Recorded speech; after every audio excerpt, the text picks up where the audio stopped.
Magandang araw sa inyo mga idol. Birthday ko nga pala sa May 3, baka may gusto mag-donate dyan kahit magkano lang. Ito ang aking GCash account. 0928-24-98351. 0928-24-98351. 0928-24-98351. Kabanata 1371, ang galit na si Ding Jia isa. Tinala ni Chin Yu si Wen Doner sa maraming lugar ng sunod-sunod. Saang lungsod man sila dumating, palaging pupunta si Chin Yu sa mga lugar kung saan maraming kayamanan ang hahanapin ng buhay Chi. Sa kasamaang palad, bumalik siya na walang dala sa bawat oras. Ang kakulangan ng buhay Chi ay lampas sa imahinasyon. Sa araw na ito, dumating si Chin Yu at silang dalawa sa isang lungsod.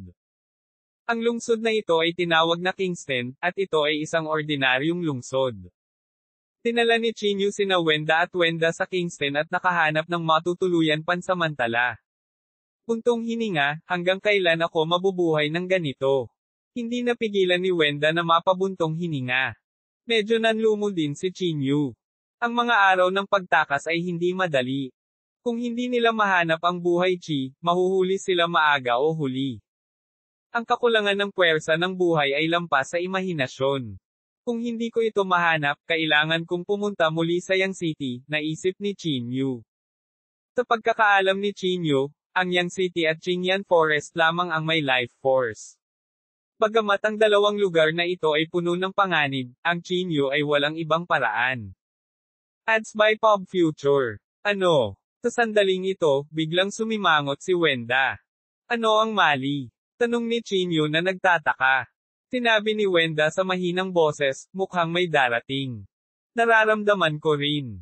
Tumango si Wen'er. Habang nagsasalita siya, may lumitaw na figure sa labas ng bintana ni Chin Yu. Nasa likod ng taong ito ang kanyang mga kamay at malamig na nakatingin kay Chin Yu. Chin Yu? I found you. Gumisi ang kabilang partido. Ang taong dumating ay walang iba kundi si Ding Jia, na sumusubaybay kay Chin Yu. Tumayo si Chin Yu mula sa sahig. Malamig niyang tiningnan si Ding Jia sa labas ng bintana at sinabing, someone from the heavenly cloud sect. Gumisi si Ding Jia at sinabing, ano sa palagay mo? Chin Yu? Wala kang mapagtataguan. Sumuko ka. Bahagyang pinaikit ni Chin Yu ang kanyang mga mata at sinabing, depende iyan kung may kakayahan ka o wala. Dahil doon, tumingin si Chin Yu kay Wen Doner at sinabing, manatili kayong dalawa dito at huwag kang gagalaw. Babalik ako kaagad. Pagkatapos sabihin iyon, tumalon si Chin Yu at bumaril kay Ding Jia. Gayunpaman, si Ding Jia ay sobrang tuso. Hindi niya nakipag-away ng direkta kay Chin Yu. Sa halip, umasa siya sa kanyang napakabilis na bilis upang mabilis na humiwalay. Ads by Pop Future. Inilagay niya ang kanyang mga kamay sa kanyang likuran at sinabing may mahinang ngiti, Chin Yu, alam kong hindi mo ako kalaban, kaya hindi ako lalaban sa iyo. Kailangan lang kitang ipagtanggol. Bahagyang nagbago ang ekspresyon ni Chin Yu. Kailangang sabihin na ang mga aksyon ni Ding Jia ay talagang sakit ng ulo para kay Chin Yu. Ito rin ang pinakakinakabahan niya. Sinubukan ni Chin Yu na humabol, ngunit muling humiwalay si Ding Jia at tumanggi na hawakan siya ni Chin Yu. Nawala ng pasensya si Chin Yu pagkatapos ng paulit-ulit na pagtakas. Malamig niyang tiningnan si Ding Jia at sinabing, lalaki ka ba? Kung may kakayahan ka, ipaglaban mo ako. Hehe? Chin Yu? Hindi ako isang walang ingat na tao tulad ni Ling Yon. Walang silbi ang iyong provokasyon laban sa akin, sabi ni Ding Jia habang nakaturo sa sarili niyang ulo. Kinagat ni Chin Yu ang kanyang mga ngipin at pinakawala ng lahat ng kanyang banal na kapangyarihan kay Ding Jia. Gayunpaman, kahit anong pilit ni Chin Yu, hindi niya nagawang hawakan si Ding Jia. F***sake, hindi mapigilan ni Chin Yu na magmura. Itinuro niya si Ding Jia at nagmura, wala na akong pakialam sa iyo. Kung may kakayahan ka, sundin mo lang siya. Bahagyang ngumiti si Ding Jia at sinabing, huwag kang mag-alala, gagawin ko. Alam ni Chin Yu na hindi niya maabutin si Ding Jia, kaya wala siyang ginawang walang silbi. Tumalikod siya at bumalik sa kanyang tirahan, hindi pinansin si Ding Jia. Tinupad din ni Ding Jia ang kanyang sinabi. Kahit saan pumunta si Qin Yu, masusunod siyang mabuti. Hindi. Kung magpapatuloy ito, tiyak na darating ang mga tao mula sa Heavenly Cloud Sect, sabi ni Qin Yu sa malalim na boses habang nakaupo sa silid. Ads by Pop Future. Damn it! This competition is so ************************************ shameless. Hindi napigilan ni Wenda na magmura. Itinulak niya ang bintana at sinumpa si Ding Jia na nasa labas. Bakit mo pa siya hinahabol? Niloloko ka na ng asawa mo sa bahay. Bakit hindi ka bumalik at tingnan mo? Napakatapat mo sa sekta ng Heavenly Cloud. Hinayaan mo ba silang makipaglaro sa asawa mo? Napabulala si Wenda, talaga. Ibinigay talaga ito ng kanyang asawa sa Heavenly Cloud Sect. Totoo. Narinig ko ito ng sarili kong mga tenga noong huling pulong ng napakaraming sekta. Sabi ni Wen na may seryosong mukha. Ang dalawang magkapatid ay nag-echo sa isa't isa, na naging dahilan upang mamula ang mukha ni Ding Jia at labis na galit. Si Qin Yu, na nagmamasid sa gilid, ay tila may napansin din. Tila binigyan ng malaking kahalagahan ni Ding Jia ang sekta ng Heavenly Cloud at ang kanyang asawa. Kapag nasangkot na ang kanyang asawa at ang sekta ng Heavenly Cloud, magiging sobrang pangit ang kanyang ekspresyon. Sa pag-iisip nito, agad na sumali si Qin Yu sa kampo. Sumandal silang tatlo sa bintana at walang tigil na pinagalitan si Ding Jia. Hindi ka taka-taka na niloko ka ng asawa mo. Sinong makakatiis sa isang duwag na tulad mo? Araw-araw ka lang marunong sumilip sa labas. Nagtago ka rin sa labas noong sinombrero ka ng asawa mo, di ba? Halos ilabas ng tatlo ang lahat ng maruruming salita na ginamit nila sa buhay nila. Ang lahat ng uri ng hindi mabata na salita ay patuloy na lumalabas. Makalipas ang isang oras, sa wakas ay hindi na ito nakayanan ni Ding Jia. Pinandilatan niya silang tatlo at nagngangalit na sinabi, Qin Yu, huwag mong isipin na talagang natatakot ako sa iyo. Hindi ko alam kung natatakot ka sa akin o hindi. Gusto pa rin ako ng asawa mo, nakangiting sabi ni Qin Yu. Nililigawan mo si kamatayan. Hindi na napigilan ni Ding Jia. Pagkatapos niyang sumigaw ay umabot sa sukdulan ang kanyang galit. Kung hindi ko kayo papatayin ngayon, ako, si Ding Jia, ang magsusulat ng dalawang salita ng baligtad. Kabanata 1372, Kooperasyon. Ang buong katawan ni Ding Jia ay sumabog na may labis na nakakatakot na espiritual na kapangyarihan, na yumanig sa buong lungsod. Takot na takot sina Wenda at Wen kaya dali-dali silang nagtago sa likod ni Qin Yu at Bang-ulong, Qin Yu, ipaubaya ko sa iyo ang iba. Ngumisi si Qin Yu, huwag kang mag-alala, susubukan ko lang ang mga epekto ng body temper na ito. Isang treasured sword ang lumitaw sa kamay ni Ding Jia. Ang treasured sword ay kumikislap na may malamig na ningning at nagdala ng matalim na aura habang diretso itong tumusok kay Qin Yu. Pinaikit ni Qin Yu ang kanyang mga mata.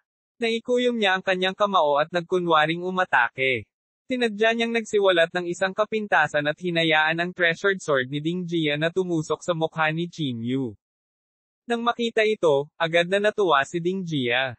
Ang espiritual na kapangyarihan sa kanyang buong katawan ay sumambulat sa limitasyon at ibinuhos sa mahalagang espada sa pagtatangkang tumusok sa ulo ni Qin Yu. Papalapit na ang espada sa glebela ni Qin Yu, at sinamantala ni Qin Yu ang pagkakataon na abutin ang kanyang palad at hawakan si Ding Jia. Klang! Dama po ang espada sa glebela ni Qin Yu, at lumitaw ang isang sugat sa glebela niya. Ads by Pop Future. Tinamantala din ni Qin Yu ang pagkakataon na hawakan ang palad ni Ding Jia. Hindi niya pinansin ang kanyang pinsala at sumugod, hinaila si Ding Jia sa kanyang harapan. Nagbago ang ekspresyon ni Ding Jia. Nagkaroon siya ng masamang pakiramdam at agad na nagplanong tumakas. Paano siya mabibigyan ni Qin Yu ng pagkakataon? Agad siyang lumapit at hinawakan ang leeg ni Ding Jia. Ngayon hindi ka na makakatakas, tama.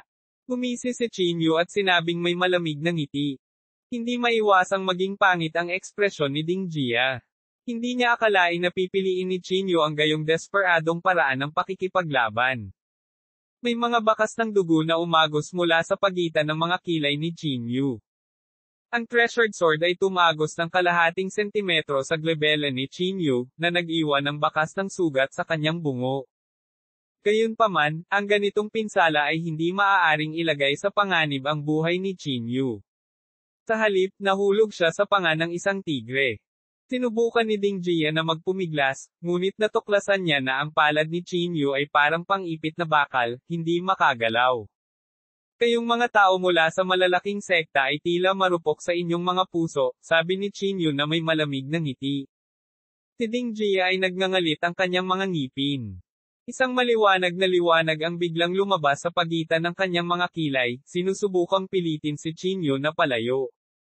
Gayunpaman, hindi umiwas si Chinyu, ngunit talagang natiis ito. Ads by Pop Future. Ang liwanag ay tumama sa katawan ni Chinyu, na naglalabas ng mga pagsabog ng mga tunog ng paputok. Lumitaw ang mga puting spot sa harap ng lahat.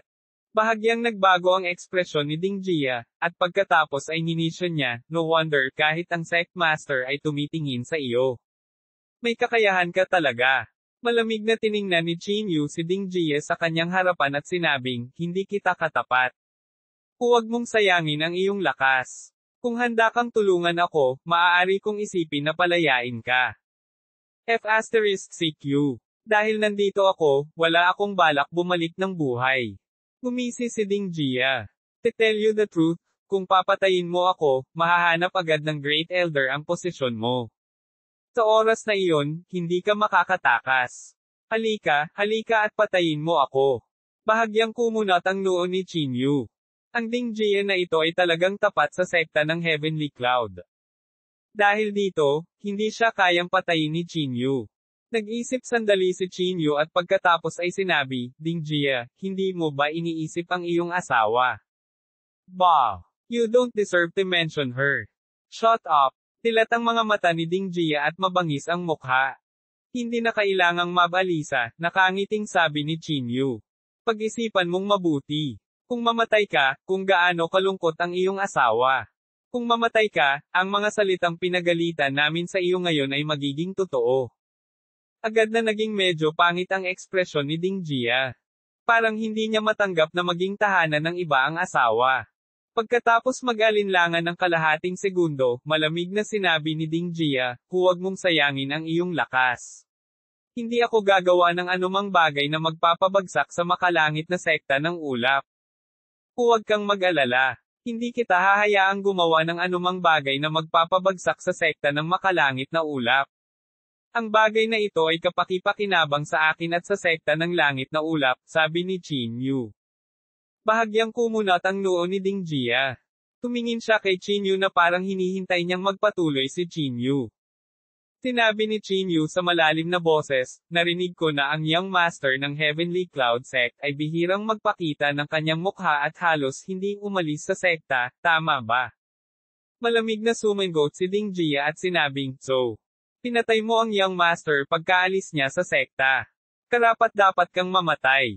Hindi pinansin ni Chinyu ang mga sumpa ni Ding Jia at nagpatuloy, naisip mo na ba kung bakit biglang umalis sa sekta ang Young Master ng Heavenly Cloud Sect at pinukaw ako sa premise na nakipagpayapaan na ako sa iyong Sect Master?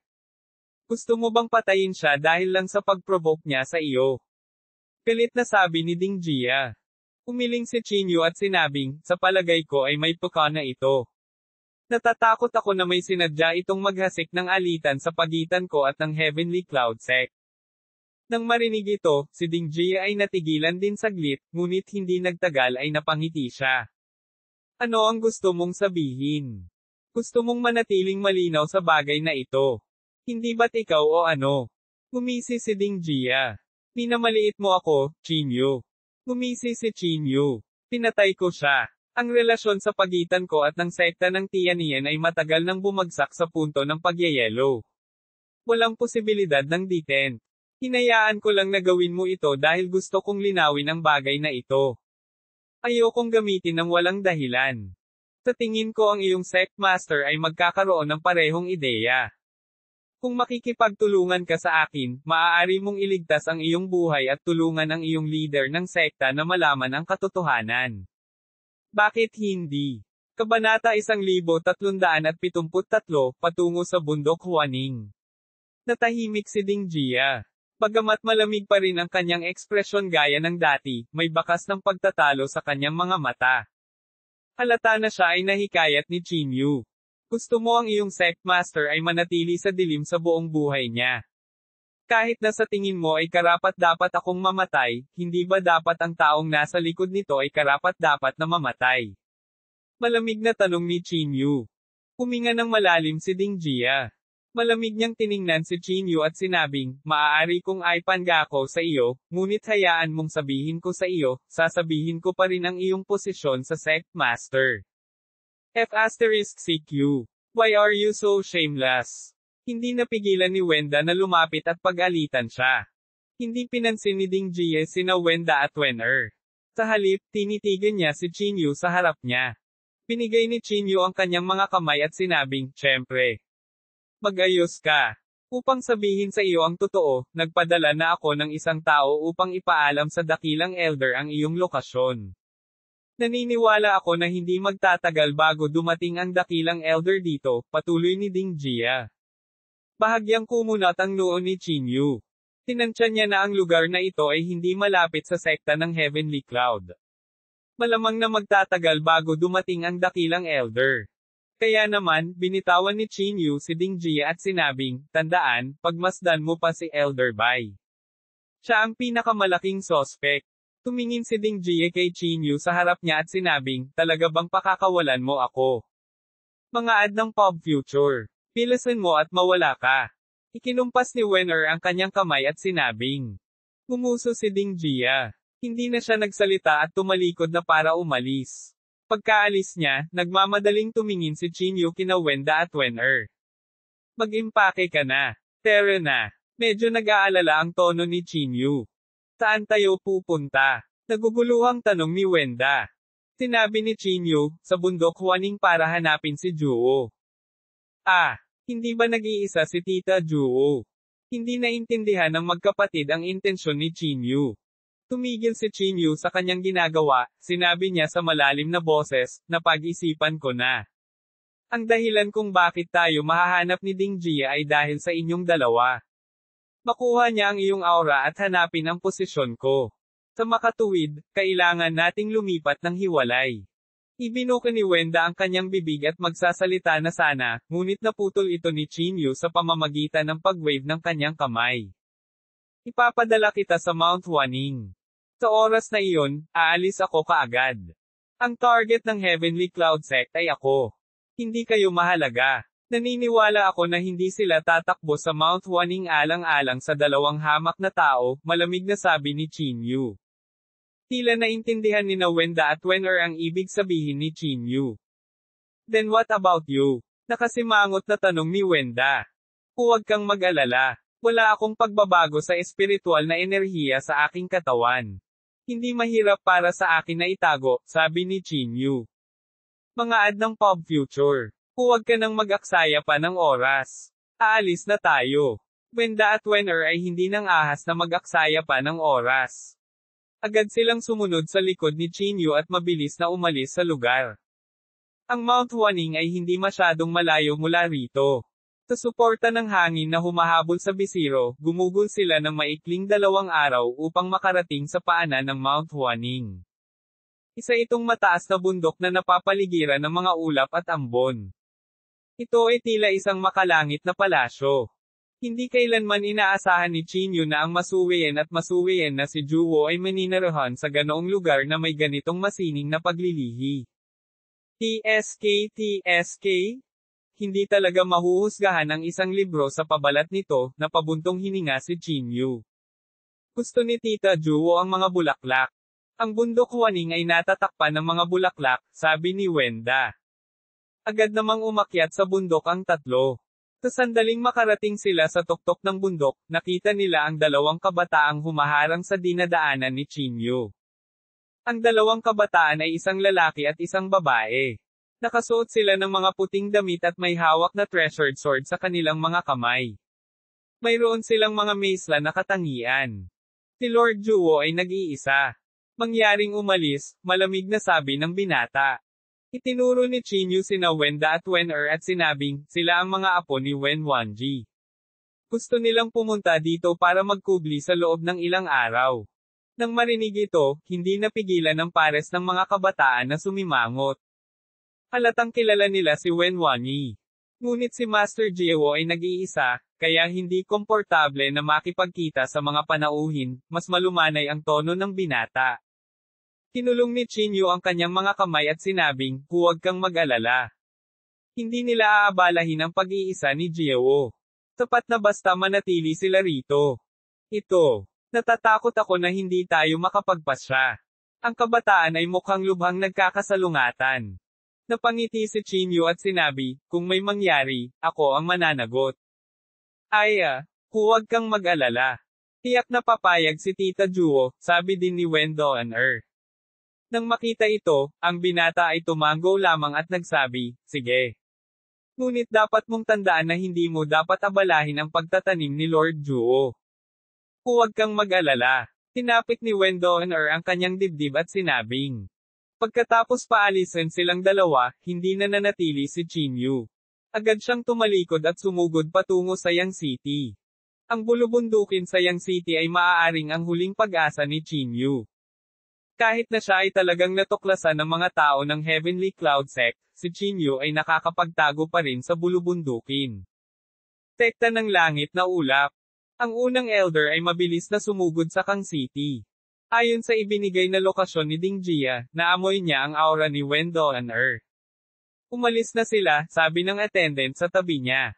Tumango ang dakilang elder at walang pakialam na sinabi, hindi mahalaga. Hanggat narito sila sa mundong ito, tiyak na mahahanap ko ang kanilang mga bakas. At saka, hindi pa sila nakakalayo. Walang gaanong sinabi ang dakilang elder.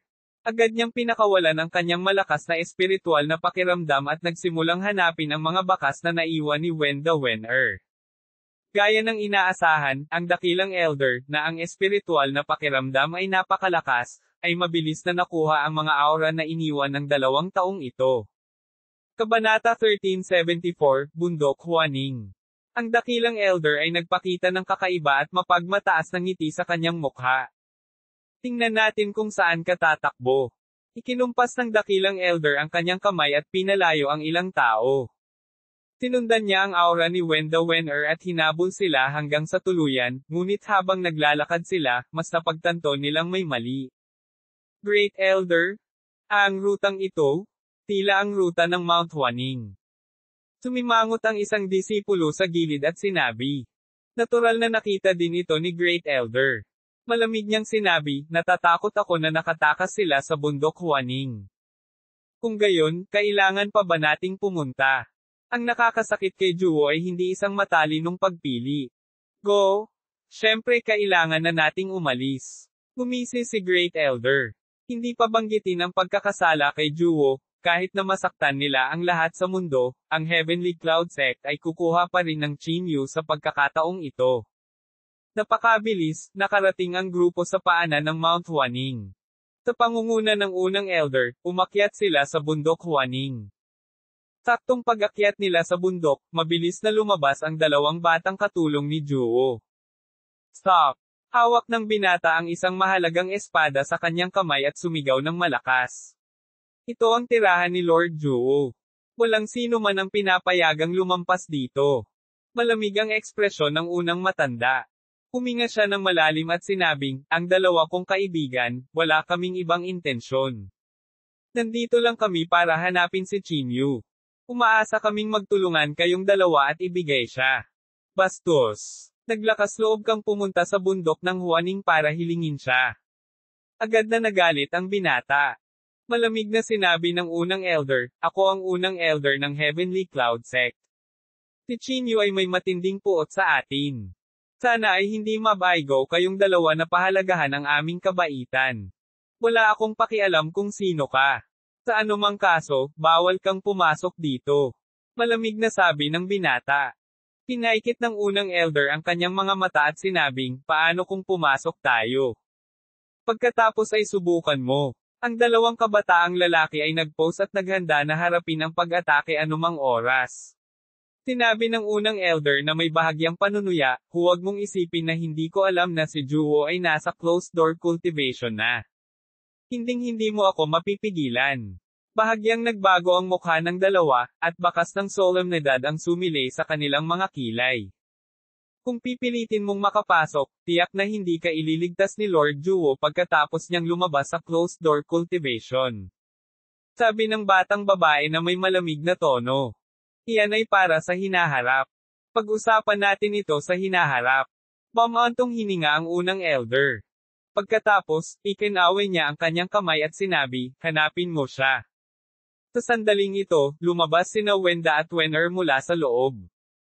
Nang makita ang 2 taong ito, pinaikit ng unang elder ang kanyang mga mata at nginisyan, talagang nagtatago ka rito. Pinisil ni Wenda ang kanyang ilong at sinabing, nandito na talaga tayo, ngunit sa kasamaang palad, wala si Qin Yu. Bahagyang nanghina ang mga mag-aaral ng dakilang elder habang malamig niyang sinabi, ano ang ibig mong sabihin? Sa tingin mo ba ay tanga si Qin Yu? Matagal na niyang nakikita na nahuhuli ninyo ang ating aura, kaya't matagal siyang nakipaghiwalay at lumipat. Ngumisi si Wenda. Tama, tama. Kung ikaw ay isang tanga, huwag mong isipin na ang iba ay tanga din. Sabi din ni Wenner. Bahagyang nagbago ang ekspresyon ng Great Elder. Bagamat sinabi niya iyon, mayroon pa rin siyang pagdududa. Paano kung ito ay isang smoke bomb na sadyang ibinato ni Qin Yu? Aking 2 batang kaibigan, pumasok tayo at maghanap. Kung hindi natin ito mahanap, aalis tayo kaagad. Tumingin ang dakilang elder sa 2 tagasunod ni Juwo. Agad na sumigaw ang kabataan, si Lord Juwo ay nasa closed-door cultivation. Walang sino man ang pinapayagan na mang-istorbo sa kanya. Huwag kang mag-alala. Tiyak na hindi namin iistorbohin si Juwo. Pagpapatuloy ng dakilang elder. Puntong hininga, kalimutan mo na, hayaan mo silang pumasok at hanapin siya. Anyway, kung gisingin nila si Juwo, kailangan nilang tiisin ang kahihinatnan, sabi ni Wenda sabay wave ng kanyang kamay. Nagkatinginan ang binata at dalaga at tila sumang-ayon sa mungkahing ito. Pagkatapos ng lahat, sa kanilang mga kakayahan, walang paraan upang pigilan ang unang matanda. Kung gayon, binabalaan kita, huwag kang gagawa ng anumang malalaking galaw. Nakahinga ng maluwag ang binata at saka nagbukas ng landas. Ang unang elder ay walang sinabi at agad na inakay ang kanyang mga tao sa Mount Huaning. Makalipas ang kalahating oras, mga ad ng Pub Future. Ang unang matanda at ang iba pa ay muling nagpakita sa pasukan. Paano ito? Sabi ko sa iyo, wala talaga si Qin Yu. Ngumisi si Wenda. Hindi masyadong maganda ang ekspresyon ng unang elder. Huminga siya ng malalim at sinabing, ang taksil na kontrabida na ito. Great Elder, ano ang gagawin natin ngayon? Tanong ng katabi niya. Ang dakilang elder ay nagngangalit ang kanyang mga ngipin at sinabing, tara na. Hindi na sila nagtagal at mabilis na umalis sa lugar. Sa sandaling ito, nagmamadali si Qin Yu patungo sa Yang City. Nang walang lumilipad na mga kakaibang hayop, naglalakad lang si Qin Yu. Ngunit ito ay isang napakahabang paglalakbay. Kung walang lumilipad na mga kakaibang hayop, aabutin ng hindi bababa sa ilang araw. Pinunasan ni Qin Yu ang pawis sa kanyang noo at sinabi sa mahinang boses, sa bilis na ito, hahanapin nila ako sa madaling panahon. Noong sila ay nasa Qingyan Forest, si Ling Yun ay may banal na sandata na makakahanap ng mga tao. Naturally, mahahanap ng unang elder si Qin Yu sa pamamagitan ng tracking device. Sa aking bilis, aabutin ng hindi bababa sa ilang araw bago makarating sa Yang City. Kumunat ang noo ni Qin Yu. Ang kanyang paligid ay baog at tinutubuan ng mga damo. Nakikita pa niya ang ilang hindi kilalang mga demonyong hayop na tumatakbo sa paligid. Tumangala si Qin Yu at nakita ang isang lungsod na lumilitaw sa kanyang harapan. Ang lungsod na ito ay mukhang hangina sa loob ng maraming taon. Ang mga pangalan sa mga pader ng lungsod ay natatakpan ng hangin at buhangin. Nanginginig ang mga paa ni Qin Yu at pinunasan ng hangin at buhangin sa mga pader ng lungsod. 2 malalaking salita ang lumitaw sa harap ng Qin Yu, Divine Capital City. Ang pangalan ay hindi pangkaraniwan, ngunit walang sinuman sa buong lungsod. Kalimutan mo na, dito muna ako titira, naisip ni Qin Yu. Agad siyang humakbang sa banal na kabisera. Pagpasok pa lang niya, isang malakas na pakiramdam ng pang-aapi ang sumalubong sa kanya. Kabanata 1375, ang aksyon ng Heavenly Cloud Sect. Si Chinyu, na natigilan, ay agad na nadurog sa lupa ng puwersang ito. Bahagya siyang kumunot ang noo at akmang babangon nang mapansin niyang may mga sinulid na gintong sinulid sa lupa. Ang mga gintong sinulid na ito ay kumikislap na may mahinang ningning na parang tumubo mula sa lupa at malalim na nakakabit sa lupa. Kasunod ng gintong sinulid, makikita ng isa ang mga siksik na gintong sinulid sa unahan. Talagang tinakpan ng mga gintong sinulid na ito ang buong lungsod. Ito. Ano ang bagay na ito? Hindi napigilan ni Chinyu na mapatulala. Ang buong lungsod ay napuno ng mga gintong sinulid na ito. Ito ay lubhang kakaiba para sa kanila na umakyat sa lupa. Ang ganitong eksena ay isang bagay na hindi pa nakikita ni Chinyu. Ito ay isang banal na inscription. Sa sandaling ito, isang boses ang tumunog sa isip ni Chinyu. Ang biglaang boses ay labis na natakot kay Chinyu kaya't siya ay sumuray-suray. Sino nandyan? Bumangon si Chinyu mula sa lupa at malamig na pinagmasdan ang kanyang paligid. I'm your lolo. Muling tumunog ang boses. Natigilan si Chinyu. Pansamantala niyang tanong, ikaw, nakatali ka na Dan? Oo, ako nga. Damn it. Hindi napigilan ni Taidan na magmura. Tuwang-tuwa si Chinyu at nagmamadaling nagtanong, damn it, akala ko patay ka na. Ikaw ang patay, sagot ni Taidan. Wala sa mood si Chinyu na makipagtalo sa kanya, kaya mabilis niyang sinabi kay Taidan ang tungkol sa kasalukuyang sitwasyon. Na-offend ko ang numero 1 sekta sa South Province, ang Heavenly Cloud Sect. Mag-isip ng isang bagay kaagad, udyok ni Chinyu. Hindi napigilan ni Taidan na sampain, damn it, bakit lagi akong nakakaharap ng ganitong klaseng gulo tuwing Majay gising ako? May paraan ka ba o wala? Sa tingin ko ang mga tao ng Heavenly Cloud Sect ay malapit ng maabyutin, sabi ni Chinyu na nakakunot ang noo. Gayun din, kailangan ko ng malaking halaga ng buhay chi, kung hindi ay hindi na makakabawi ang aking espiritual na kapangyarihan. Saglit na natahimik si Taidan, pagkatapos ay sinabi sa malalim na boses, hiramin ang mga banal na pattern at i-activate ang formation.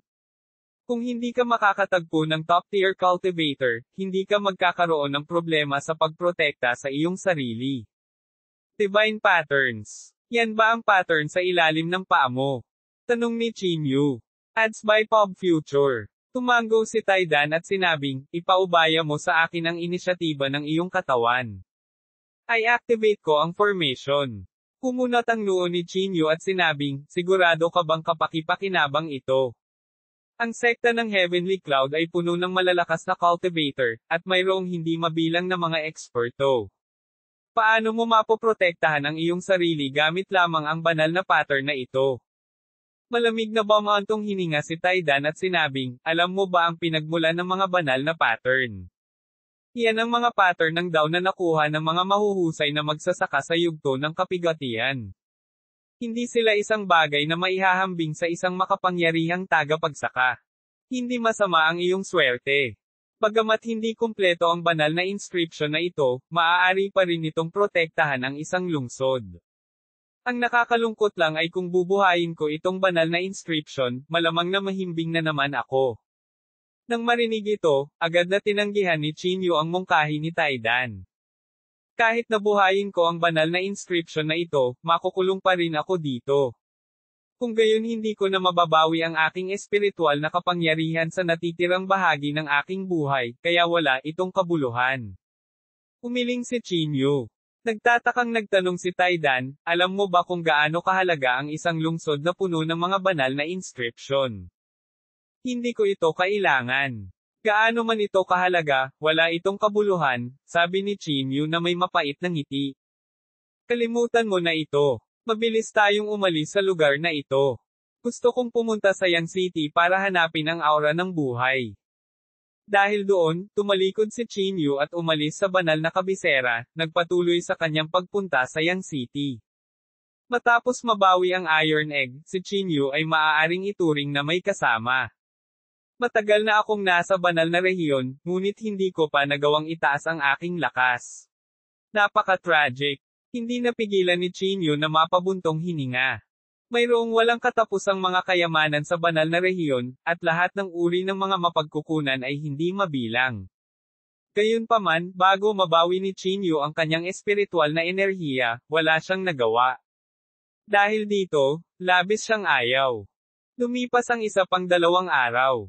Wala pang 300 bituin ang layo ng Chinyu mula sa Yang City. Isa ganitong bilis, dapat ay maabot ko ang Yang City sa loob ng 2 araw, naisip ni Chinyu sa kanyang sarili. Ang paglalakbay ay medyo maayos. Sinubukan ni Chinyu ang lahat ng kanyang makakaya upang maiwasan ang mga matataong lugar, na naging dahilan upang maging mas mabagal ang kanyang paglalakbay. Nang malapit nang makarating si Chinyu sa Yang City, hindi sinasadyang nakarinig siya ng isang balita. Sa araw na ito, kumakain siya sa isang restaurant sa isang lungsod. Plano niyang punuin ang kanyang tiyan bago tumungo sa bulubundukin ng Yang City. Ngunit sa sandaling ito, ang boses sa tabi niya ay pumasok sa tainga ni Chinyu. Mukhang naging mas tahimik kamakailan ang Heavenly Cloud Sect at Chinyu, sabi ng isang tao. Hindi mo ba narinig? Galit na ang Sect Master ng Heavenly Cloud Sect.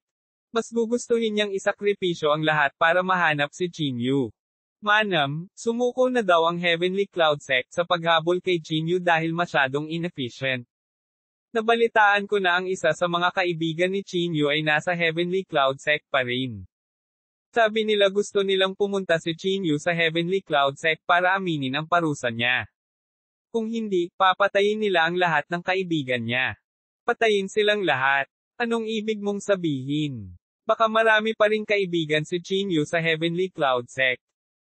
Hindi, sinasabing si Chinyu at ang iba pa ay nagmula sa isang sinaunang bituin. Sa ilang araw na ito, ang sekta ng Heavenly Cloud ay naghahanda na i-activate ang sinaunang array platform at muling tumuntong sa sinaunang bituin na ito. Kung hindi pa rin nila mahanap si Chinyu, magsisimula sila ng patayan sa sinaunang bituin na iyon. Nang marinig ito, nagbago ang ekspresyon ni Chinyu. Hinampis niya ang mesa at tumayo, tinitigin ang mga taong nasa harapan niya. Kanino? Kanino mo narinig lahat? Sumugod si Chinyu at nagtanong. Ang mga taong ito ay nagulat sa mga aksyon ni Chinyu. Tinitigan nila siya at sinabing, bakit ka nabalisa? Tinakot mo ako. Huminga ng malalim si Chinyu. Wala siyang sinabi. Inihagis niya ang pera at tumalikod na para umalis. Kabanata 1376, Mungkahi ng Iron Egg. Sa pagtingin sa papaalis na figure ni Chinyu, ang grupo ng mga tao ay bumulong, saan nanggaling ang lokong ito. Mukhang pamilyar ang taong iyon. Parang nakita ko na siya dati. I have the same feeling. Parang siya yung Chinyu. Tuldok. Pagkatapos lumabas ng restaurant si Chinyu, nagmamadali siyang pumunta sa Heavenly Cloud Sect. Anong ginagawa mo? Boses ni Iron Egg ang narinig niya sa kanyang isipan. Malamig na sinabi ni Chinyu, ang pagpunta sa sekta ng Tianian, hindi ko maidawat ang iba. Ano ang kinatatakutan mo? May mga Dao Protector sa Earth. Manggahas ba ang sekta ng Tianian na magdulot ng gulo? Maliban kung sila ay pagod na sa pamumuhay. Nang marinig ito, agad na natigilan si Chinyu. Tama yan. Noong nagpunta si Yan Ruozo sa Earth, binigyan siya ng babala ng mga Dao Protector, pati na ang isang maliit na sekta ng Tianien. Natigilan si Chinyu sa kinatatayuan. Kumunat ang noo niya at sinabing, pero, ang kaibigan ko ay nasa sekta pa rin ng Tianian. Kaibigan mo, bakit sobrang nagmamalasakit ka? Hindi mo man lang makontrol ang sarili mo, paano ka magmamalasakit sa iba? Gumisi si Taidan.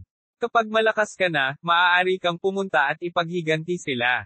Mga ad ng Pop Future. Hindi. Tinanggihan ni Chinyu ang pagtali kay Dan ng hindi nag-iisip. Hindi ko maaaring hayaan ang iba na sisihin ang aking mga bagay. Fool. Malamig na tumawa si Iron Egg. Hayaan mong sabihin ko sa iyo. Ang banal na rehiyon ay isang napakalupit na lugar. Sa madaling salita, ang mundo ng paglilinang ay likas na malupit. Ang mga tao sa tuktok ng pyramid ay palaging minorya. Kung gusto mong umakyat, kailangan mong gawin ang lahat ng kailangan mo. Kung hindi, walang magdadala sa iyong bangkay kahit na mamatay ka. Ang mga salita ni Iron Egg ay hindi walang dahilan. Sa kasamaang palad, ito ay iba sa landas ni Chinyu. Hindi maaaring magpakita ng awa si Chinyu sa mga estranghero, ngunit hindi niya magagawa iyon sa mga taong nakapaligid sa kanya. Paano ito? Tila nakita ni Taidan ang iniisip ni Chinyu. Maaari kang magtago malapit sa sekta ng Tianian. Kung talagang gustong salakayin ng sekta ng Tianian ang iyong kaibigan, maaari kang gumawa ng desisyon. Saglit na natahimik si Chinyu, pagkatapos ay nagsabi, malamang may mga larawan ko saan man malapit sa sekta ng Tianian. Hindi ba't simple lang? Bumili ka lang ng maskara ng balat ng tao at isuot mo ito sa iyong mukha, sabi ni Taidan. May ganoong bagay. Hindi maiwasan ni Chinyu na magulat. Gumisi si Taidan, syempre meron. Huwag kalimutan, ito ang banal na rehiyon. Kahit na ang iyong Earth ay mahahanap ito, lalo na ang banal na rehiyon. Nag-isip sandali si Chinyu, at mukhang totoo ito. Kaya naman, hindi na siya nag-aksaya pa ng oras at agad na tumalikod para umalis. Mga ad ng Pop Future. Sa pagkakataong ito, ang destinasyon ni Chinyu ay Gu City. Ang tanging tao lang na maaari niyang hinga ng tulong ngayon ay si Ate Lin. Matapos magmadali, bumalik si Chinyu sa Gu City. Ang buong lungsod ng Gu ay sakop din ng warrant of arrest ni Chinyu. Mabuti na lang at hindi na ito mahigpit tulad ng dati, kaya hindi na ito mahirap magpalusot. Sigurado ka bang hindi ka pagtataksilan ng taong hinahanap mo? Tanong ni Taidan sa kanyang isipan. Umiling si Chinyu at sinabing, hindi ko alam. Subukan ko lang. Sa auction. Natapos na ni Sister Lin ang kanyang araw na trabaho at mukhang medyo pagod. Bilang karagdagan sa pag-host ng auction, responsable din siya sa pag-aayos ng lahat ng uri ng kayamanan. Kaya naman, nag-walkout lang siya sa auction noong gabing-gabi. Hinawi niya ang mga hibla ng buhok sa noo at nagpakawala ng mahabang buntong hininga. Sa sandaling ito, isang kamay ang biglang nag-abot mula sa dilim at walang magawang ibinuka ang kanyang bibig. Isang bakas ng gulat ang sumilay sa mukha ni Ate Lin. Buong lakas siyang nagpumiglas, ngunit hindi siya makawala. Hinaila siya ni Chinyu sa madilim na kahon at bumulong sa kanyang tainga, Shech, Sister Lin, ako si Chinyu. Nang marinig ito, agad na tumahimik si Ate Lin na nahihirapan. Dahan daw ang binitawan ni Chinyu si Ate Lin. Matapos masigurong hindi sisigaw si Ate Lin ay tuluyan na itong bumitaw. Nagmamadaling tumalikod si Ate Lin. Tumingin siya kay Chinyu sa kanyang harapan at napabulalas, Chinyu, bakit ka nandito? Hindi mo ba alam na hinahanap ka ng mga tao mula sa sektang Heavenly Cloud? Mapait na ngumiti si Chinyu at sinabing, alam ko. Kaya ako pumunta para hanapin ka. Saglit na natahimik si Sister Lin, at pagkatapos ay sinabing, gusto mong tulungan kita sa isang bagay, di ba? Tumango si Chinyu at sinabing, wala na akong mahahanap na iba ngayon. Sa iyo lang ako umaasa. Ano ang gusto mong gawin ko? Hindi nag-aksaya ng oras si Sister Lin at direktang nagtanong. Mabilis na sinabi ni Chinyu, dalawang bagay. Una, kailangan kong tulungan mo akong makahanap ng maskara ng balat ng tao o isang espiritual na artifact na maaaring magpabago sa aking hitsura. Mas mabuti. Nang marinig ito ni Ate Lin, baka sa mukha niya ang pagkagulat. Pangalawa ay ang enerhiya ng buhay. Sister Lin, mangyaring mag-isip ng paraan upang matulungan akong mahanap ang enerhiya ng buhay. Ikinumpas ni Chinyu ang kanyang mga kamay at sinabi. Sinabi ni Sister Lin sa malalim na boses, ang unang bagay ay hindi mahirap, ngunit ang mahalagang enerhiya, ay hindi isang bagay na mahahanap ko dahil lang sa gusto ko. Kaya't umaasa akong magsikap ka ng husto. Pagkatapos ng bagay na ito, tiyak na bibigyan kita ng malaking gantimpala. Yumuko ng malalim si Chinyu. Si Sister Lin ay nasa auction ng maraming taon at nakipag-ugnayan sa mga taong may kayamanan. Ito na siguro ang pinakaangkop na tao para hanapin siya. Okay. Nag-isip sandali si Sister Lin at pumayag. Kailan mo ito kailangan? Tanong ni Chinyu. Mas maaga mas mabuti, sabi ni Chinyu. Tumango si Sister Lin at sinabing, paano ito, bigyan mo ako ng address. Ipapadala ko ito sa iyo sa loob ng 3 araw. Okay. Tumango si Chinyu at sinabi, sa 3 araw, hihintayin kita sa lokasyon ng 3 bituin sa silangan ng East Gate ng Gu City. Kabanata 1377, tulong ni Sister Lin. Sumang-ayon si Sister Lin, okay, see you in 3 days a time. Tumango si Chinyu. Muli niyang inilahad ang kanyang mga kamay kay Ate Lin bilang pasasalamat. Mag-ingat ka, babala ni Ate Lin. Pagkasabi nito ay hindi na nagtagal si Ate Lin at mabilis na umalis. Pagkatapos niyang makalayo, ang bakal na itlog ay hindi naiwasang magtanong, naniniwala ka ba talaga sa kanya? Paano kung dadalhin kanya ng mga tao mula sa makalangit na sektang ulap upang makita ka sa loob ng 3 araw? Sinabi ni Chinyu, nakita ko na ito bago ako pumunta rito. Sa 3 bituin sa silangan ng East Gate ay isang bundok na kagubatan. Bagamat hindi ito kalakihan, napakaginhawang magtago. Sa ganitong mundo, dapat maging maingat sa iba. Pagkatapos, direktang umalis si Chinyu sa lungsod ng Go. Sa susunod na mga araw, gumala siya sa paligid ng Gu City, tinatago ang kanyang mukha gamit ang kanyang sombrero. Huminga ng malalim si Chinyu, nakaramdam ng kaunting pagkabalisa. Nag-aalala siya na sasalakayin ng Heavenly Cloud Sect ang mga tao sa paligid niya. Marahil ay hindi hawakan ng makalangit na sekta ng ulap ang Dizun dahil kulang sila sa talento. Gayunpaman, mahirap sabihin para kay Xinyu at Fangyu. Lalo na kay Xinyu. Hindi siya talentado sa simula at dinala dito ni Chinyu. Malamang na unang sasalakayin siya ng Heavenly Cloud Sect. Ang 3 araw na ito ay napakahirap tiisin. Masasabing ang mga araw ay parang taon. Sa wakas, dumating na ang 4 araw. Maagang umaga ng araw na ito, dumating si Chinyu sa napagkasunduang lokasyon. Nagtago siya sa isang puno, ginamit ang mga dahon upang takpan ang kanyang katawan. Nipatikip siya ng mahigpit, at 2 mata lang ang nakalabas. Bilang karagdagan, walang mga pagbabago sa nature essence sa katawan ni Chinyu, kaya kahit na may dumaan, hindi nila mahahanap si Chinyu. Sa madaling salita, mayroon lamang isang paraan upang mahanap si Chinyu now, at iyon ay ang paggamit ng mata. Sa paglipas ng panahon, ang malamig na tingin ni Chinyu ay dumaan sa karamihan. Hanggat may mga abnormalidad, handa si Chinyu na tumakas. Sa kabutihang palad, walang mga kaina-hinalang tao sa buong araw. Unti-unting nagdilim ang langit, at ang buwan ay nakasabit sa mga tuktok ng puno. Ang lupa ay naliwanagan ng mga tuldok ng liwanag, na ginagawang medyo masining na tanawin ang orihinal na tahimik na kagubatan. Isinaaktibo ni Chinyu ang mapanglo na mata ng Diyos at tumingin sa pasukan ng Gu City mula sa malayo. Ads by Pop Future. Makalipas ang ilang minuto, isang magandang figure ang lumitaw sa silangang pasukan. Nagmamadali siyang naglakad patungo sa direksyon ni Chinyu.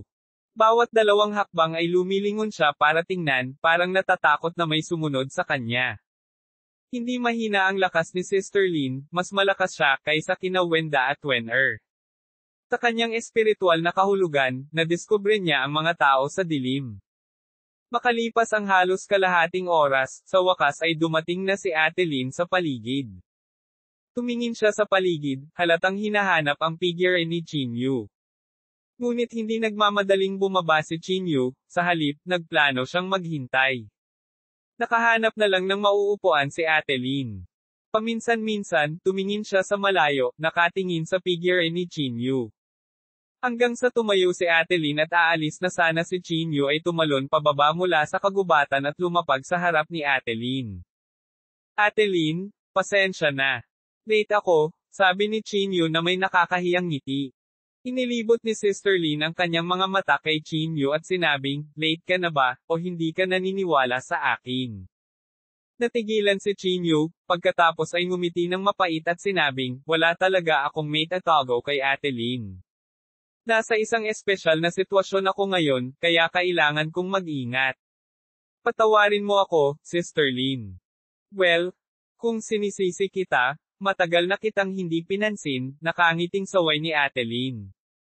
Naglabas siya ng isang bote ng gamot mula sa Space Divine Tool at iniabot ito kay Chinyu, at sinabing, ilagay mo ang gamot na ito sa iyong mukha. Pagkaraan ng halos 2 oras, magbabago ka ng hitsura. Uminom si Chinyu ng gamot at nagpapasalamat na sinabi, "Salamat, Ate Lin." Tumango si Sister Lin at nagpatuloy, "Ngunit kailangan kong sabihin sa iyo na ang gamot na ito ay tatagal lamang ng 1 buwan. Mawawala ang epekto nito pagkatapos ng 1 buwan. Mag-ingat. Sapat na ang 1 buwan." Mahigpit na hinawakan ni Chinyu ang bote. Pagkatapos, yumukod muli si Chinyu kay Ate Lin at sinabing, "Ate Lin, hindi ako makakatagal dito. Aalis muna ako." Teka. Sa sandaling ito, tinawag ni Ate Lin si Chinyu. Nagulat si Chinyu at sinabing, "Sister Lin, may iba pa ba?" Mamulong si Sister Lin, "Maaari mo bang sabihin sa akin ang iyong plano?" Malinaw na hindi inaasahan ni Chinyu ang mga salita ni Ate Lin. Natahimik siya sandali at sinabing, "Nasa Heavenly Cloud Sect pa rin ang mga kaibigan ko. Natatakot ako na may mangyari sa kanila, kaya plano kong manatili malapit sa Heavenly Cloud Sect. Kung talagang gustong hawakan sila ng sekta ng Tianian, maaari lang akong magpakita." Mukhang nahulaan na ni Sister Lin ang iniisip ni Chinyu. Hinailan niya si Chinyu sa tabi at sinabing, "Kung ganoon nga, maaari kitang ipakilala sa isang lugar." Sumimangot si Chinyu at sinabing, "Mapagkakatiwalaan ka ba?" Ngumiti si Sister Lin at sinabing, "Huwag kang mag-alala. Hindi ko sasabihin sa kanila ang iyong tunay na pagkatao. Sa pagpapakilala sa iyo sa isang lugar, hindi ko lang masisiguro ang kaligtasan mo, ngunit maaari rin kitang hayaang pumasok at lumabas sa sekta ng Tianian." Nagliwanag ang mga mata ni Chinyu at nagmamadaling sinabi, "Seryoso ka ba?" "Oo naman. Kailan pa ako nagsinungaling sa iyo?" Nakangising sabi ni Sister Lin. "Pero, meron ba talagang ganoong lugar? Hindi ako makakasali sa sekta ng Heavenly Cloud. Masyadong delikado," sabi ni Chinyu sa malalim na boses. Umiling si Sister Lin at sinabing, "Huwag kang mag-alala. Dahil sinabi ko na masisiguro ko ang iyong kaligtasan, hindi ako magsisinungaling sa iyo. Hintayin mo ako dito bukas ng umaga. Isusulat kita ng isang liham ng pagpapakilala at isang mapa," sabi ni Ate Lin. Kabanata 1378, Pagbabago ng Mukha. "Sige, hihintayin kita dito bukas ng umaga," sabi ni Chinyu kay Ate Lin. Hindi na nag-aksaya pa ng oras si Ate Lin at tumalikod na para umalis. Si Chinyu ay hindi nang ahas na manatili rito ng napakatagal at agad na sumugod sa kailaliman. Kinaumagahan. Nagpalit ng puno si Chinyu at nagtago, naghihintay sa pagdating ni Ate Lin. Makalipas ang 10 minuto, dumating si Ate Lin sa malapit. Pinagmasdan niya ang paligid at sinabing, "Lumabas ka." Alam ni Chinyu na hindi magsisinungaling si Ate Lin sa kanya, kaya tumalon siya pababa ng puno. Sister Lin. Bati ni Chinyu kay Ate Lin. Inamin ni Sister Lin at saka naglabas ng mapa. May markang lokasyon sa mapa, at sa likod ng mapa, may linya ng mga salita na isinulat ni Sister Lin. "Boss Zing? Kararating lang ng malayong kapatid ko sa South Province at kailangan ng trabaho. Mangyaring tulungan siya." Tiningnan ni Chinyu ang linya ng mga salita at napakamot sa ulo. "Ate Lin, ano ang ibig sabihin nito?" Ipinaliwanag ni Sister Lin, napakalaki ng Heavenly Cloud Sect, kaya natural na nangangailangan ito ng malaking bilang ng mga supplier, kabilang ang mga halamang gamot, pagkain, armas, at iba pa. At ang boss na ito na si Zing ay ang supplier ng Heavenly Cloud Sect. Siya ang may pananagutan sa paghahatid ng pagkain sa Heavenly Cloud Sect. Ang kailangan niya ay isang malaking bilang ng mga ordinaryong tao at mababang antas ng mga magsasaka.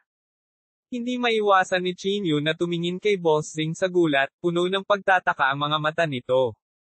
Hindi talaga ito naisip ni Chinyu. Matapos ang paalala ni Ate Lin, sa wakas ay nag-react na rin siya.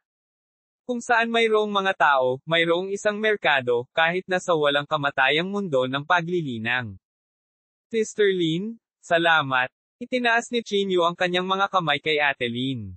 Dapat sabihin na malaki talaga ang naitulong niya kay Chinyu. Bilang resulta, nagkaroon ng maraming pagkakataon si Chinyu na makipag-ugnayan sa sekta ng Heavenly Cloud. "Mag-ingat ka," paalala ni Ate Lin sa kanya. Matapos makipaghiwalay kay Ate Lin, unang nakahanap ng ligtas na lugar si Chinyu at inilapat ang gamot sa kanyang mukha.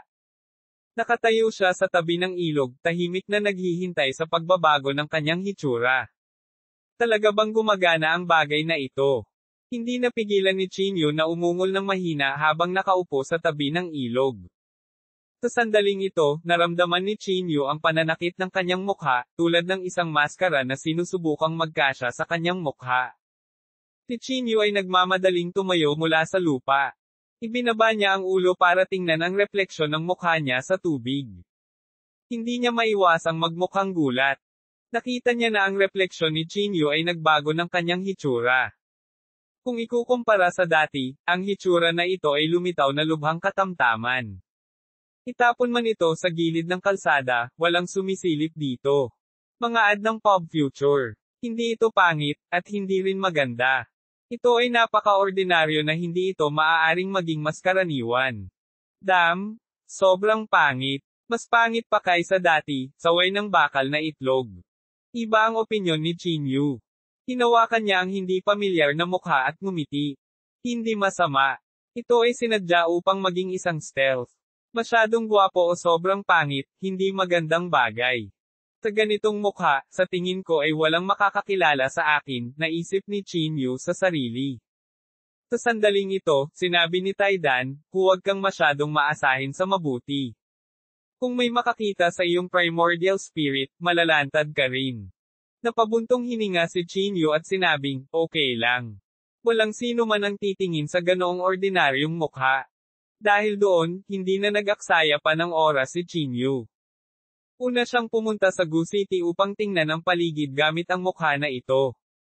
Matapos matiyak na walang makakakilala sa kanya, si Chinyu ay sumakay sa isang lumilipad na kakaibang hayop at nagmamadaling pumunta sa paligid ng sekta ng Heavenly Cloud.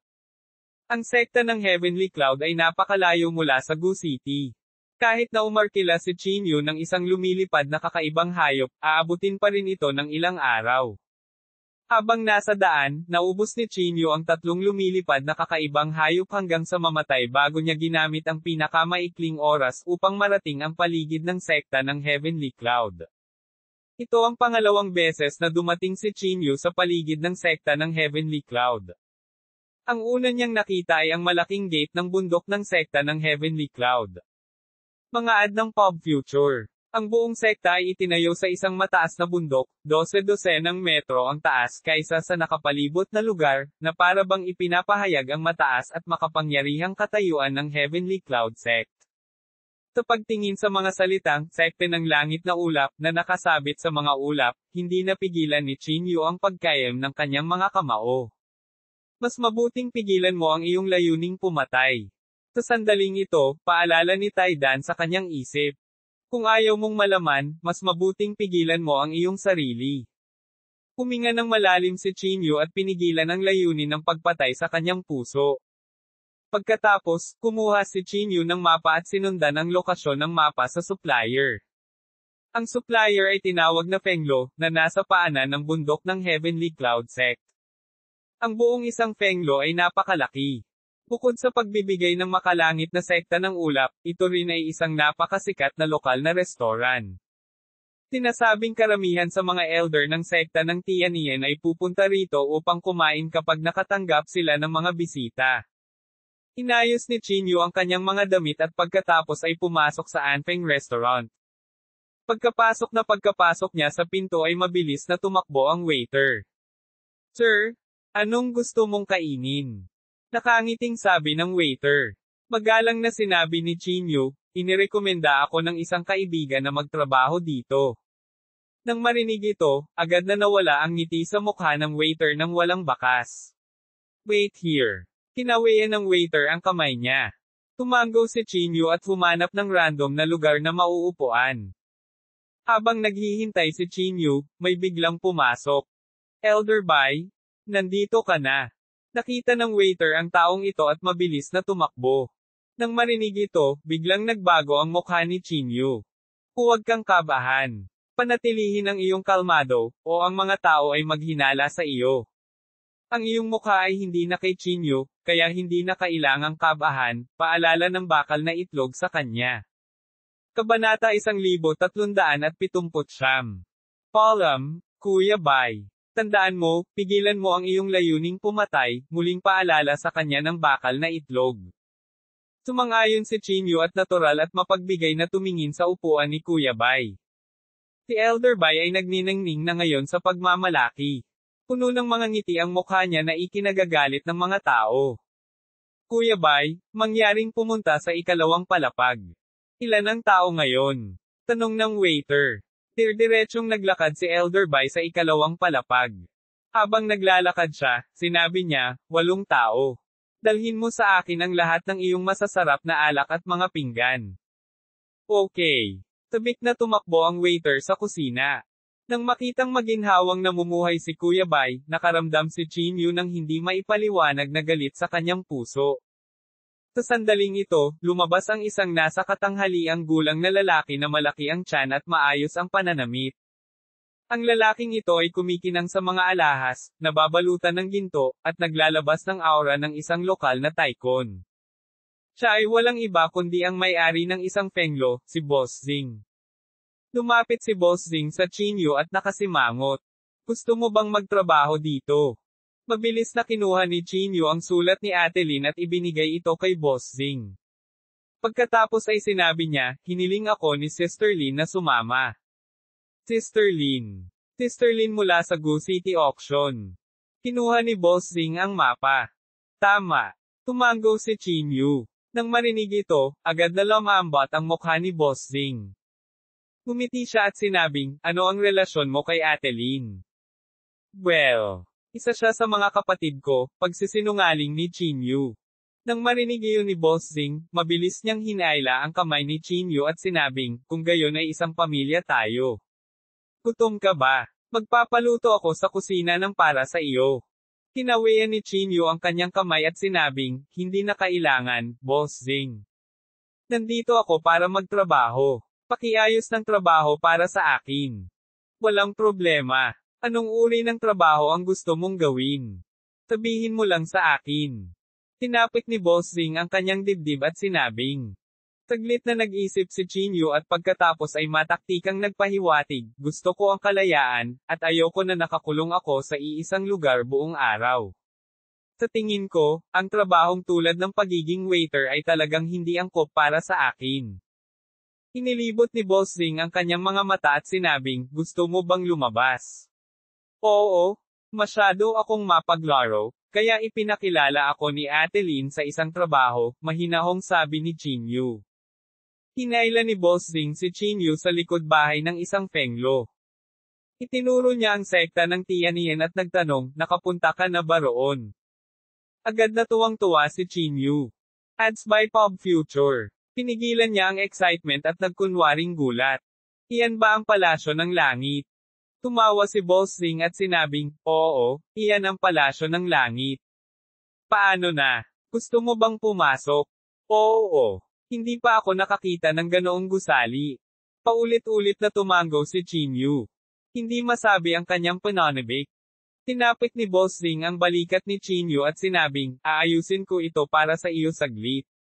Maaari mo munang tingnan ang paligid. Salamat, Boss Zing. Kinumpas ni Chinyu ang kanyang mga kamay at sinabi. Pinigyan ni Boss Zing si Chinyu ng suntok at kinindatan, tawagin mo akong Boss Zing. Hindi tayo magkakilala. Tawagin mo akong Kuya Zing. Panipi tuldok. Okay, Kuya Zing? Nakangiting sabi ni Chinyu. Tila napakalakas ni Ate Lin. Kung hindi magkakaroon ng ganoong saloobin si Boss Zing kay Chinyu. Pagkaalis niya, hindi maiwasan ni Chinyu na isipin si Kuya Bai. Sa oras na ito, ihahain na ng waiter ang mga pinggan nang mabilis siyang pinigilan ni Chinyu. Hayaan mo akong gawin ito. Bago lang ako dito. Magtrabaho pa, sabi ni Chinyu. Tumingin ang waiter kay Chinyu at sinabing, hindi masama ang binata. Maganda ang kanyang paningin. Keto. Hindi nag-aksaya ng oras si Chinyu. Kinuha niya ang mga pinggan at pumunta sa ikalawang palapag. Ads by Pop Future. Sa pagtingin sa pagkain sa kanyang kamay, mas nagalit si Chinyu habang iniisip niya ito. Ha! Paf! Nagdere si Chinyu ng isang subo ng makapal na plema sa pagkain at pagkatapos ay hinalo ito gamit ang kanyang kamay. Papakainin kita. Papakainin kita. Mura ni Chinyu habang hinahalo. Napaka-F***ing disgusting, hindi naiwasang sabihin ng bakal na itlog.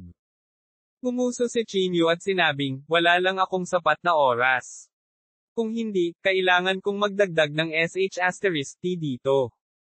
Manahimik ka, masusuka ako. Pagmumura ng iron egg.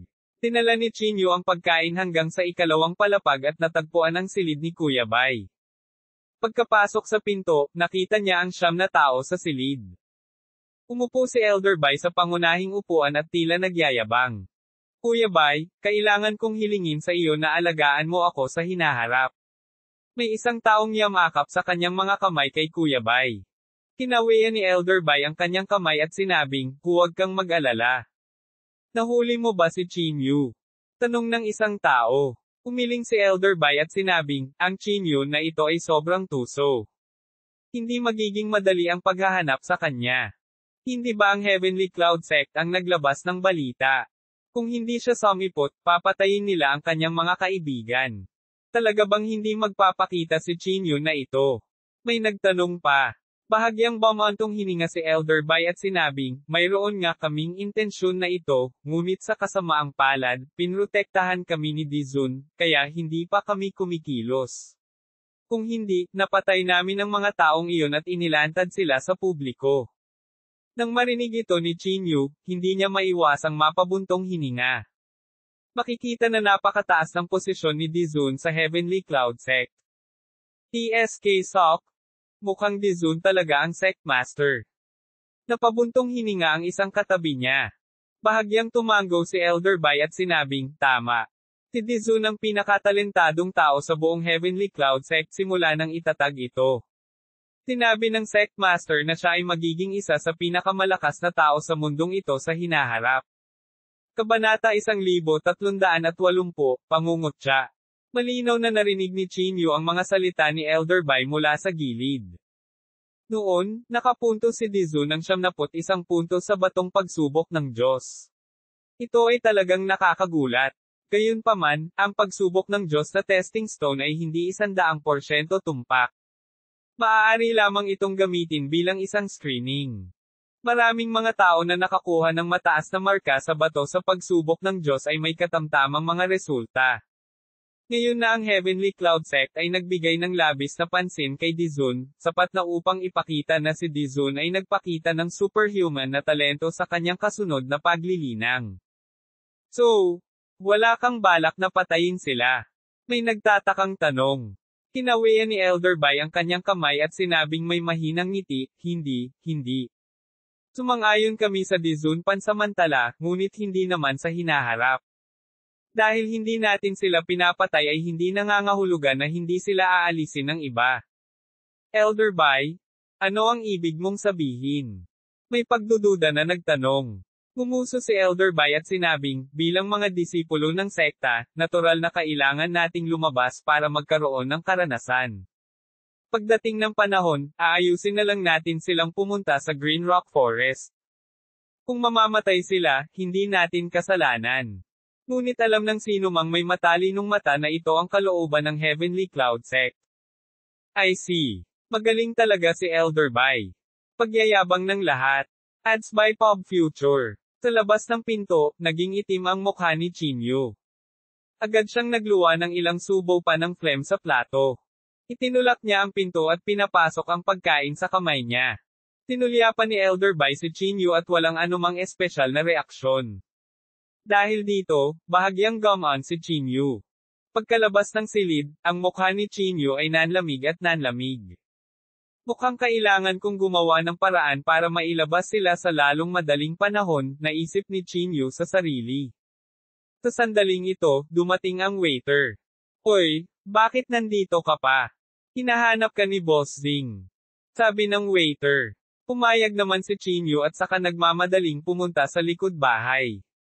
Sa likod bahay, si Boss Zing ay nakatayo doon at naghihintay kay Chinyu. May babae sa tabi niya. Sumulyap si Chinyu sa kanya at nalaman na ang babaeng ito ay medyo maislan at maganda. Halatang mahina ang kanyang figure, ngunit may mahinang pagbabago-bago ng aura. Hoy, saan ka nagpunta? Pagkatapos makita si Chinyu, nagmamadaling lumapit si Boss Zing. Sinabi ni Chinyu, nakita kong masyadong abala ang waiter, kaya tinulungan ko siyang maghatid ng pagkain. Ikinaway ni Boss Zing ang kanyang kamay. Hinailan niya ang matapat na binata at sinabing, Ding Yi, in the future, Hey! What's your name? Biglang lumingon si Boss Zing at tumingin kay Chinyu. Nag-isip sandali si Chinyu at sinabing, Yanchin ang pangalan ko. Yanchin. Tagayan family ka ba? Nang marinig ito, bahagyang napasimangot si Boss Zing. Mabilis na ikinaway ni Chinyu ang kanyang kamay at sinabing, hindi. Kung ako ay mula sa pamilyang yan, bakit ako pupunta rito? Totoo iyon. Tumango si Boss Zing. Hindi na siya masyadong nag-isip at agad na sinabi sa babae, Ding Yi, ikaw na ang bahala kay Yanchin in the future, understand? Hindi na nagsalita pa si Ding Yi at tumango na lang. Pagkaalis ni Boss Zing, sinabi ni Ding Yi kay Chinyu, ano ang relasyon mo kay Boss Zing? Wala lang. Nandito lang ako para magtrabaho, casual na sabi ni Chinyu. Tumango si Ding Yi at nagpatuloy, ihahatid mo ang mga gamit sa amin mamaya. Maghanda ka. So fast. Hindi maiwasan ni Chinyu na medyo magulat. Malamig na sumingot si Ding Yi at sinabing, ang mga taong ito mula sa makalangit na sektang ulap ay parang mga baboy. Mas marami silang kinakain kaysa sa mga baboy sa aking bayan. Pagkasabi nito, tumalikod si Ding Yi at umalis. Iniunat ni Chinyu ang kanyang mga kamay at bamulong, mukhang hindi masyadong gusto nitong si Ding Yi ang Heavenly Cloud Sect. Pagsapit ng gabi, handa na sina Ding Yi at Chinyu na ihatid ang mga paninda. Dahan-dahan ding umalis si Elder Bai at ang iba pa. Tumingin si Ding Yi sa kanila at hindi napigil ang huminga ng malamig, isang kumpol ng mga ulo ng baboy na araw-araw lang marunong kumain at uminom. Hindi napigilan ni Chinyu na magtanong, mukhang may problema ka sa kanila. Siyempre may problema ako. Isang bakas ng galit ang agad na sumilay sa mukha ni Ding Yi. Hindi ko alam kung gaano karaming mga tao sa aking bayan ang namatay sa gutom. Upang mabuhay, pinalitan pa nila ang kanilang mga anak at kumain. Tingnan mo itong grupo ng mga ulo ng baboy mula sa sekta ng Heavenly Cloud. Araw-araw silang kumakain at umiinom, nag-aaksaya ng mga bagay-bagay. Hindi napigilan ni Ding Yi ang pagngangalit ang kanyang mga ngipin habang sinasabi niya. Napakamot ng ulo si Chinyu at sinabing, pero, may kinalaman ba ang gutom sa iyong bayan sa Heavenly Cloud Sect? Kalokohan. Ang buong South Province ay nasa ilalim ng kontrol ng Heavenly Cloud Sect. Lahat ng magagandang bagay ay tinangay nila. Ding Yi cursed. Noon, inalis ng Heavenly Cloud Sect ang lahat ng mahuhusay na tao. Ang naiwan ay ang mga matatanda, bata, babae, at ordinaryong tao. Paano sila makakaligtas sa ganoong kapaligiran? Tila lalong nasasabik si Ding Yi habang nagsasalita. Itinuro niya ang karatula ng Heavenly Cloud Sect at sinabing, kabilang ang kalokohang ito na si Feng Lo. Kung ang lalaking Zing iyon ay walang kaugnayan sa dakilang elder, may karapatan ba siyang ibigay ang Heavenly Cloud Sect? Kahit isang tanga ay kayang mag-supply sa Heavenly Cloud Sect. Bakit kay Boss Zing ang lahat ng kita? Hindi mapigilan ni Chinyu na hindi makapagsalita.